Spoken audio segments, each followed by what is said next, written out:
E aí, gente, tudo bem com vocês? Eu sou o Gabriel, bem-vindos ao meu canal. Se você não é inscrito, já se inscreve aqui no meu canal, que eu tô sempre falando de música pop e outras coisas do tipo, tá? Hoje a gente vai falar sobre uma bomba que tá rolando aí na internet e eu pretendo ser o mais imparcial possível para todos os lados para levar até vocês isso de uma forma bem objetiva, ok? E começa tudo com o seguinte. Vocês possivelmente viram que a Taylor publicou uma carta aberta repudiando a compra da Big Machine, que era a gravadora que ela pertencia, né, pelo Scooter Braun, né, que é um grande empresário, que ele agencia as carreiras de Ariana Grande, Justin Bieber, recentemente começou a agenciar a carreira da Demi Lovato, né, e enfim.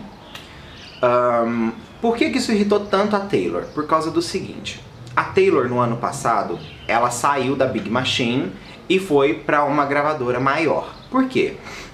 Porque é óbvio que ela precisava fazer isso, entende? A gravadora dela não ia conseguir dar suporte para o tipo de artista que ela já estava sendo. A gravadora dela era pequena, a gravadora dela é country, pronto. Quando a Taylor começou a ficar mais e mais popular e ela começou a mudar a música dela, o que aconteceu? A gravadora começou a ficar pequena pro nível de artista que ela era, né?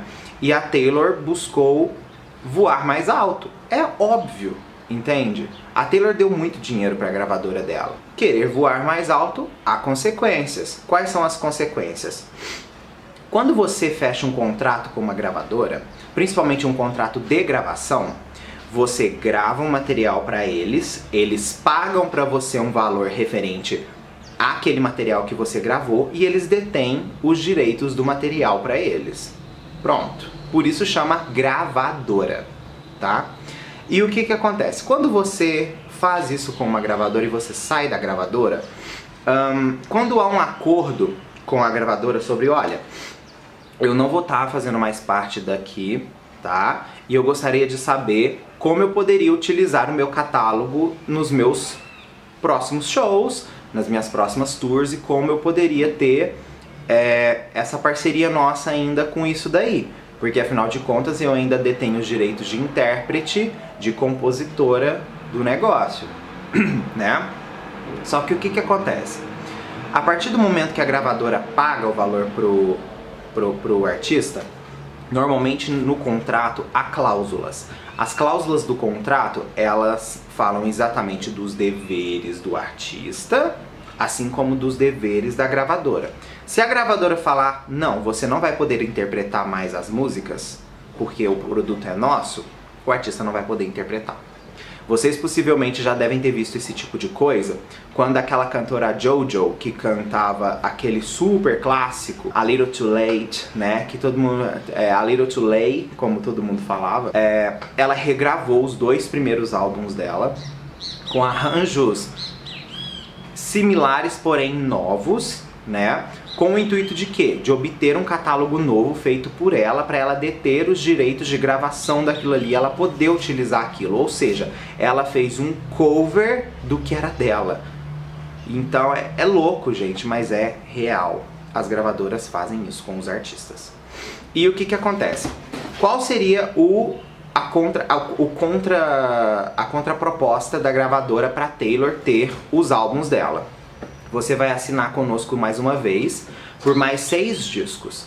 E a cada disco que você for entregando para nós, né, novos, você detém o direito de um antigo. Ou seja, a Taylor teria que gravar 6 discos para obter 6 discos. Então o grande problema disso tudo seria trocar 6 por meia dúzia, porque ela ia continuar agarrada na gravadora, ela não ia poder alçar o voo que ela queria alçar, e ela disse que sabia que se ela fechasse esse contrato, o dono da Big Machine ia vender pro Scooter. Ou seja, essa história do Scooter com a Big Machine já era algo que havia negociações sendo feitas e que incomodavam a Taylor. Só que onde que entra mais uma situação cabulosa nisso?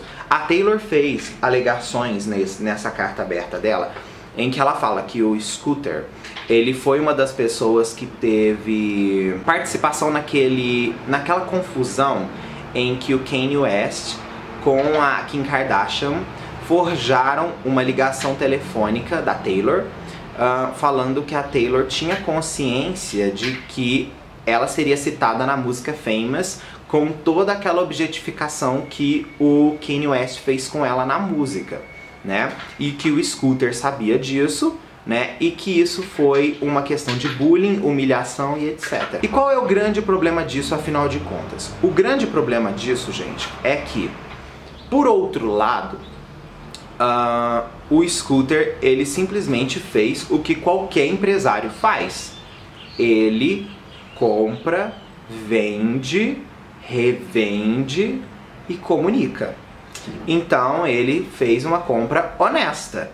Ele hora nenhuma passou por cima de alguém para fazer isso ou fazer aquilo. Ele simplesmente foi lá e comprou o catálogo do artista e comprou a parte da gravadora, né? Tanto que o cara que a Taylor também cita na gravadora, que ele era leal só por causa que tinha um contrato a seguir, né? Lealdade contratual. Isso levanta também outro questionamento, que é como a indústria ela é podre, porém o que segura a podridão de não ser pior são os contratos e os embasamentos legais de como as coisas são divididas. É só por causa disso, porque se não fosse, gente, ia ter sim gravadora atropelando o artista, ia ter sim muita coisa acontecendo. Possivelmente, vocês não sabem disso, mas o Michael Jackson, no último álbum dele, que foi de 2001, Invincible, ele programou toda uma divulgação para o álbum e o Tommy Mottola, que era o diretor da gravadora, falou: não, você não vai lançar o álbum desse jeito.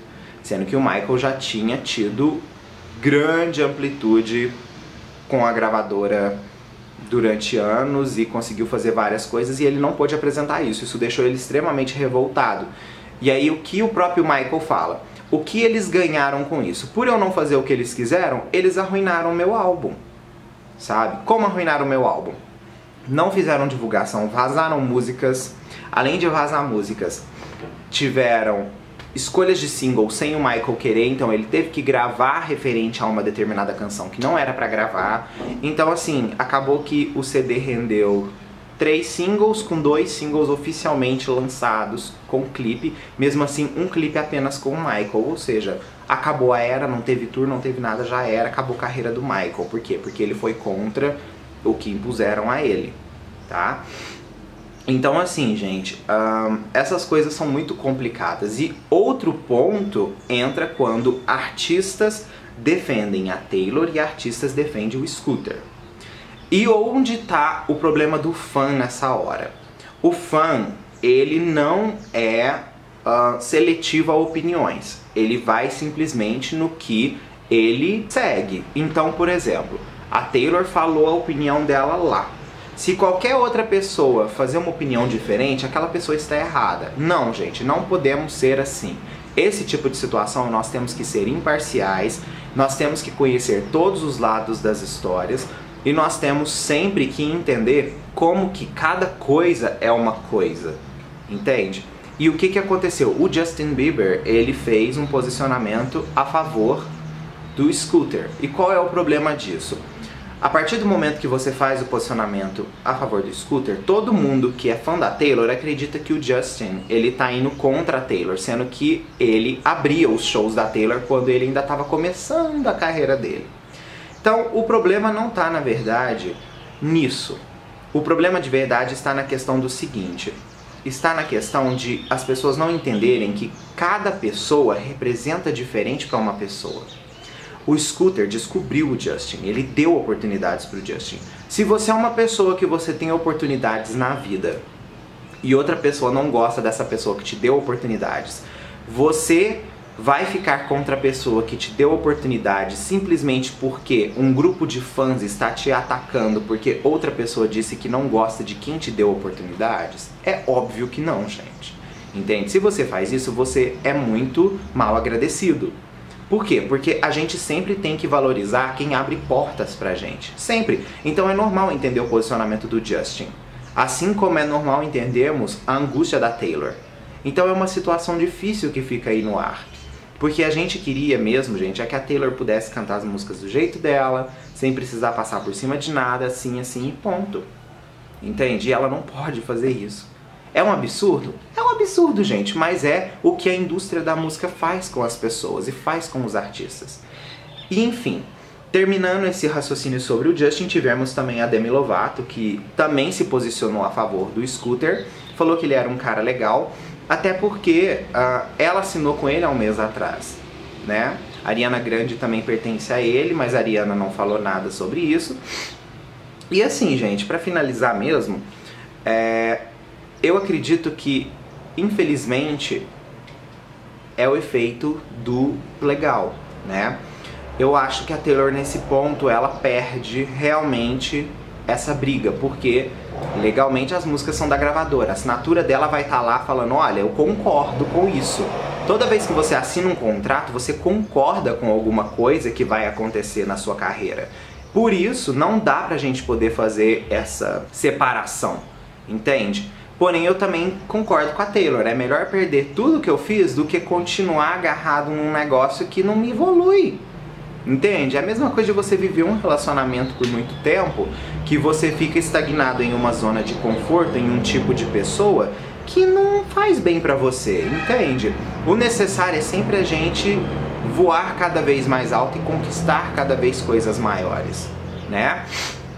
E é por isso que eu também acredito que a Taylor tomou uma decisão boa e que é melhor ela, às vezes, regravar as músicas dela do que ela continuar com essa dor de cabeça de ficar aguentando todo esse tipo de acusação referente a ela. Mas fazer o que, né, gente?